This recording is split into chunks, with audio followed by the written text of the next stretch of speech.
మొన్న తంతర బీచ్ కి వెళ్ళాము. అసలు మ్యాటర్ ఏంటంటే మా శివమయ్య ఫోన్ చేసి సాయంత్రం తంతర బీచ్ కి వెళ్దాం రారా అన్నాడు. ఇప్పుడెందుకు తంతర బీచ్ కంటే భవనమాల వేసి ముందు సముద్రంలో స్నానం చేయలేడు కదా మామ, అందుకే తంతర బీచ్ కి వెళ్తున్నాము. అలా బైక్ లో పెట్రోల్ కొట్టుకొని స్టార్ట్ అయిపోయాము. మా మాయల స్పీడ్ కి మా ఊరి నుండి అనకాపల్లి అరగంటలో వచ్చాము.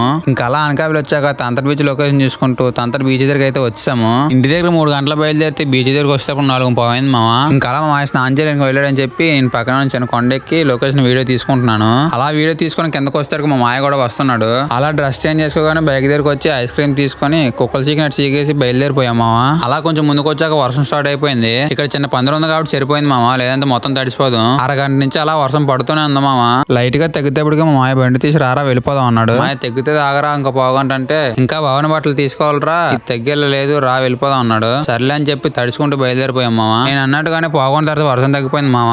మా మాయ వాళ్ళు ఫుల్ తడిసిపోయాము. ఇంకా తడిచాక ఏం చేస్తాం, ఇంకా అలా అనకాపల్లి బట్టల షాప్ దగ్గర అయితే వచ్చాము. అలా ఆకాశం కాస్త చూస్తూ చుక్కలు లెక్కెడుతుంటే ఇంతలో మా మాయ బట్టలు తీసుకున్నాడు. తీసుకొని రిటర్న్ అయిపోయాం మామ. అలాగే మన ఛానల్ ఫాలో అండ్ సబ్స్క్రైబ్ చేసుకోకపోతే చేసుకో మామ. సరే మామ, అయితే నెక్స్ట్ వీడియోకి వెళ్దాం.